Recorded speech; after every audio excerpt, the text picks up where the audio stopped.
Salut à tous, bienvenue dans Sortie de Veille, le podcast quotidien de Mac Génération. Siri serait un véritable champ de bataille en interne chez Apple. Le développement de l'assistant serait empêtré dans des luttes entre les managers et la direction du constructeur. Et ça tombe mal alors que ChatGPT est en train de tout rafler. On s'en reparle dans le Flash Info. En deuxième partie d'émission, vous avez rendez-vous avec Christophe pour le replay de la semaine. On va revenir sur les principales actus de ces derniers jours et il y a du lourd, alors ne manquez pas ça.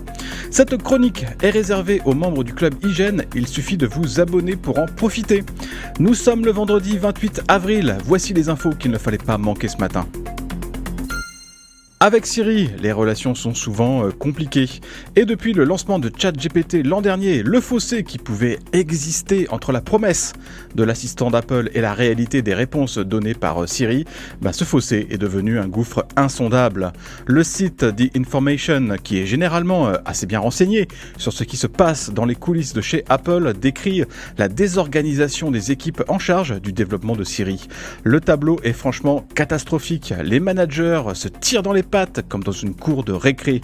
Il y a par exemple eu ce projet Blackbird qui aurait permis à Siri de gagner en efficacité et en légèreté, mais c'est finalement un projet moins ambitieux et moins performant qui a été choisi à la place. Et pour cause, il venait de deux responsables seniors d'Apple.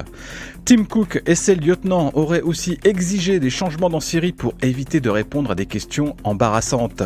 Il y a même une équipe d'une vingtaine de personnes chargée de rédiger des réponses toutes faites. On est loin de ChatGPT qui élabore ses réponses tout seul. Une autre anecdote révélatrice implique Tim Cook qui aurait tenté de garder 3 ingénieurs de Siri qui sont finalement partis chez Google.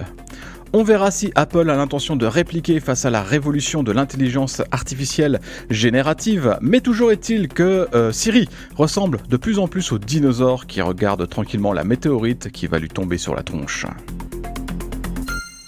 Utiliser des AirPods en plein concert, c'est une idée bizarre à première vue, mais quand on y réfléchit, ce n'est pas complètement idiot. Pendant les concerts, la musique est évidemment très forte, autour de 105 décibels, à tel point que l'écouter trop longtemps finit par endommager les tympans. Une étude montre que les écouteurs d'Apple sont effectivement en mesure de réduire la pression sonore pendant un concert, mais ce n'est pas suffisant. En mode de réduction active de bruit, on approche du seuil de sécurité des 80 décibels, mais dans ce cas, c'est difficile de profiter du concert et notamment d'écouter les paroles. Et le mode de transparence est insuffisant vu que le niveau remonte à 95 décibels, ce qui est trop fort. Apple aurait quand même une carte à jouer en proposant une sorte de mode concert qui permettrait de profiter du concert sans s'éclater les oreilles. Alors c'est sûr, c'est un usage de niche, mais après tout, il s'agit toujours d'écouter de la musique. L'Apple Watch reste un appareil assez limité pour les globetrotters. Dès qu'on sort de ses frontières, la fonction cellulaire n'est plus bonne à rien vu qu'elle se limite au pays où on a souscrit son abonnement. Ça devait changer l'an dernier, Apple avait annoncé un accord avec une trentaine d'opérateurs pour prendre en charge l'itinérance de l'Apple Watch avec son forfait téléphone. Malheureusement, on est encore assez loin du compte. En fait, il y a finalement assez peu d'opérateurs qui proposent cette option. On a repéré qu'en Suisse, il est possible de profiter du roaming à partir d'un forfait chez Swisscom ou Sunrise. Pour le reste, c'est calme plat sur l'itinérance chez les opérateurs qui sont pourtant annoncés comme partenaires. Du coup, à l'étranger, il faudra utiliser son iPhone qui propose des options de roaming heureusement plus nombreuses. Et pour la France, c'est simple, aucun opérateur n'est partenaire d'Apple sur le roaming de l'Apple Watch et c'est bien triste.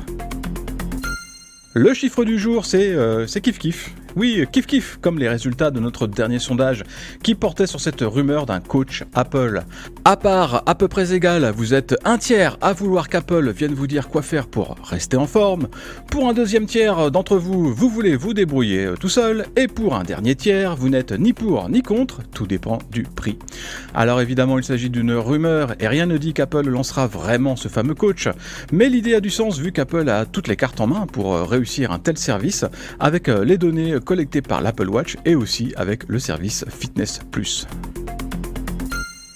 Petit message de service, la bonne nouvelle c'est que lundi c'est le 1er mai et c'est férié bien évidemment, mais la mauvaise c'est que Sortie de Veille ne reviendra que le lendemain, soit le mardi 2 mai à 6h pétantes comme d'hab.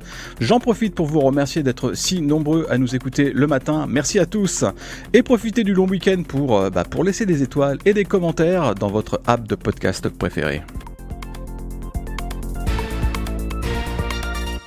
Merci d'avoir écouté le Flash Info de sortie de veille. Si vous voulez écouter l'intégralité du podcast, vous pouvez vous abonner directement sur le Club Hygiène. Ça coûte 4,99€ par mois seulement et vous avez droit à des tas d'autres avantages, comme par exemple l'absence de publicité dans nos applications et à des contenus exclusifs en plus. Rendez-vous sur clubhygiène.fr.